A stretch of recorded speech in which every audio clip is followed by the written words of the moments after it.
story could begin at several different points throughout history. I like to start with the January 29th, 1541, during the Coronado expedition that came through this part of the country. And just a few miles to the east, between here and Fort Dodge, was the site of what was regarded as the first Christian church service in the interior of the United States, of what is now the United States, when the Coronado expedition crossed the river and Father Juan Padilla gave thanks to the Creator for the safe passage. A couple centuries after that, then we move all the way up to 1819 with the Adams-Onus Treaty. As I mentioned, Dodge City exists at the very specific point that divided the empires of Spain and France.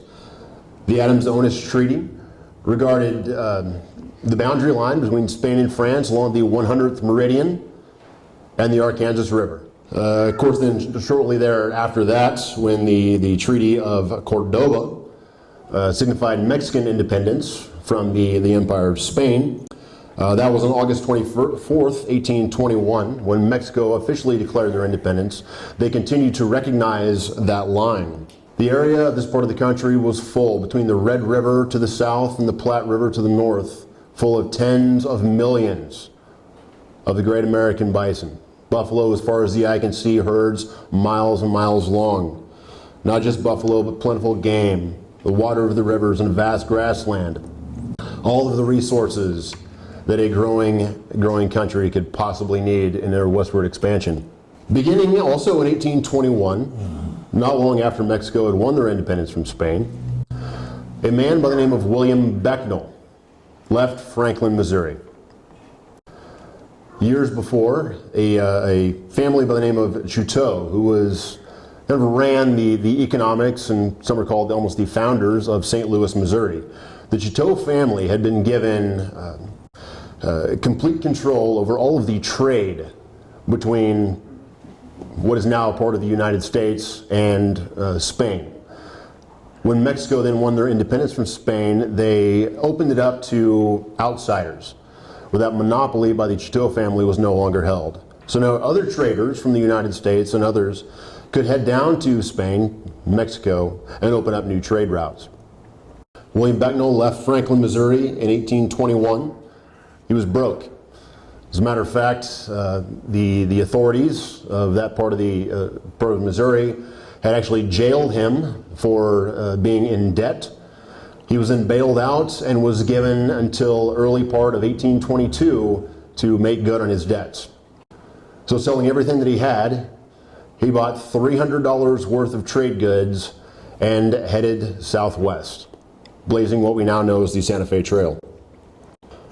Arriving in Santa Fe later on that fall, he turned that $300 set of trade goods into over $6,000 in gold coin.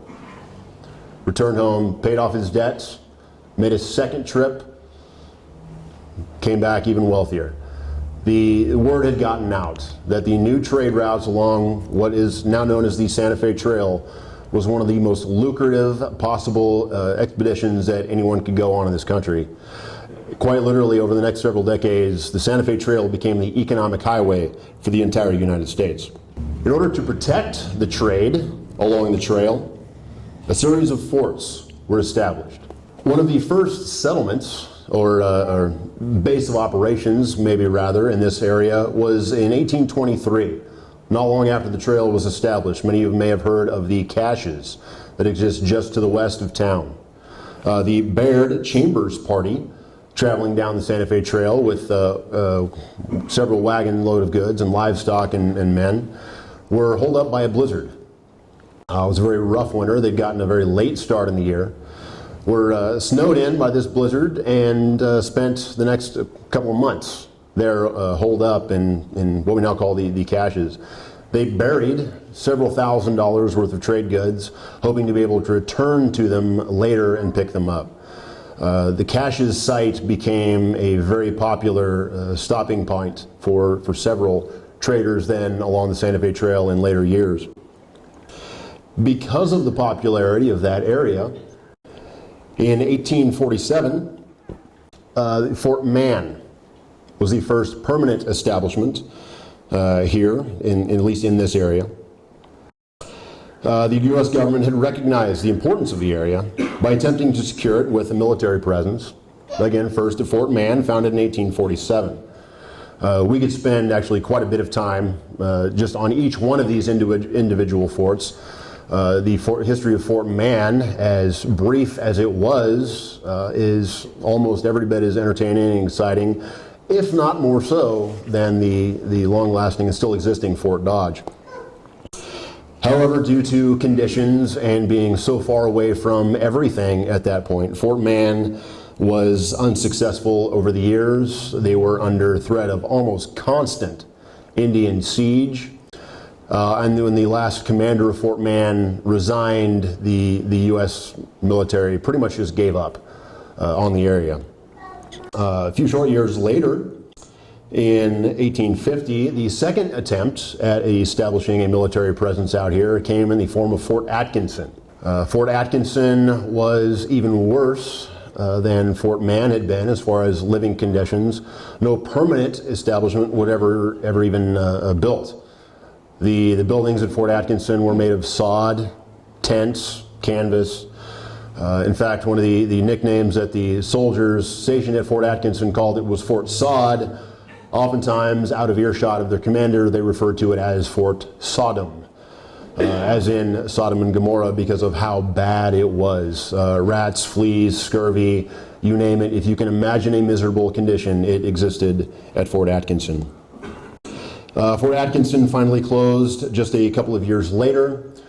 However, just after that, a treaty under the command of Major Chilton, of whom Chilton Park here in Dodge City is named, they signed a major peace treaty with the Indians of the area at the time, which included the Kiowa, the Comanche, as well as the Plains Apache. Sort of a precursor even to the Medicine Lodge Peace Treaty several years later. Fort Atkinson was briefly reopened after Fort Union in the New Mexico territory saw its importance as they needed an extra stop along the trail for a mail depot. So it existed for just about 3 more months as a mail supply depot between Fort Larned and Fort Union down in New Mexico.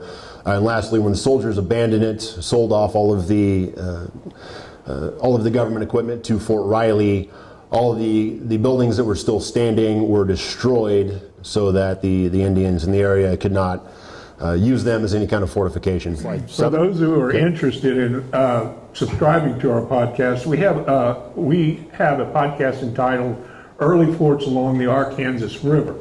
We explore the historical timeline of forts along the Santa Fe. This is a soundbite from that episode describing the founding of Fort Atkinson. The original Fort Atkinson was established on August 8, 1850, by the U.S. Army to prevent Indians in the area from attacking travelers on the Santa Fe Trail. Even before this, a site nearby was occupied in July 1850 by Lieutenant Colonel Edwin Vose Sumner. Fort Atkinson, 1850 to 1854, was the first regular Army post on the Santa Fe Trail in the heart of the Indian country, located some 6 or 8 miles up the river from the current site of Dodge City. At this point, we thought it was perhaps not as appropriate to talk about the history of Fort Dodge itself. That is a very prominent topic that we would like to come back to on another day. Instead, we would like you to visit with you about the preservation of Fort Dodge and its importance to both Kansas and local history. For those unaware, Fort Dodge is not on the National Register of Historic Places, if you can believe that.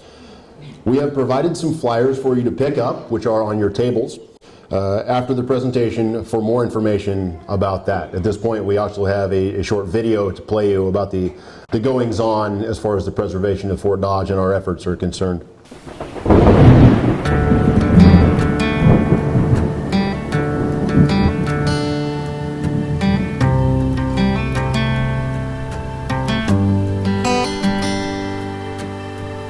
Dodge City was made by the Santa Fe Railroad.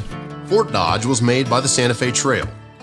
Fort Dodge, established in 1865, was part of a series of early frontier forts that made the settlement of the West possible by protecting travelers along the Santa Fe Trail. Thus, Fort Dodge has historical significance but has never been comprehensively evaluated for its eligibility to be placed on the National Historic Register. Of the 3 military installations in Kansas established to protect the Santa Fe Trail, including Fort Leavenworth, established in 1827, and Fort Larned, established in 1859, Fort Dodge remains the only fort not protected by Section 106 of the National Historic Preservation Act. Unfortunately, this means that Fort Dodge buildings and cultural resources still lie unprotected. It is time for Fort Dodge to have its place in history and be protected by the National Park Service as a National Historic Site. And for those of you that aren't aware, again, Fort Dodge is not on the historical register. And what we are most fearful of is that those buildings will not be taken care of. And if we do not get it on the register, then we can't have the tax credits to get those buildings repaired. So it is our job as historians and the people who believe in history is to work hard to make sure that those buildings out there are preserved. 1868, some of the earliest buildings in Kansas are out there right now not being taken care of. So we would like to encourage you to participate, learn more about the project, and be a part of that project. Maybe just an additional slight bit of extra context to that is that Fort Dodge is very unique amongst the forts of the western frontier in that it's not a Fort Larned, it's not a Fort Union, it's not a Fort Zara, many of these that or a Fort Hayes that do still exist in some form or another as museums and historical sites. Fort Dodge has been continuously occupied essentially since it was founded in 1865. So being in use, it has sort of slipped under the radar as far as historical preservation is concerned. Very much in the same way that, you know, if you live in a home for 4 generations, it's not as much of a historical home as it's just your home. The veterans and their families who are living at Fort Dodge, it is their home. However, living on a very, very historical piece of property that we would like to preserve for future generations. If you would like to know more about not just everything else we've talked about so far, but the history and the preservation of Fort Dodge specifically, please feel free, and we welcome you to visit our website that we have concurrent with the podcast at worldfamousgunfighters.weebly.com. You can find not just episodes of the podcast, other sound bites, but a lot of text and storytelling as well.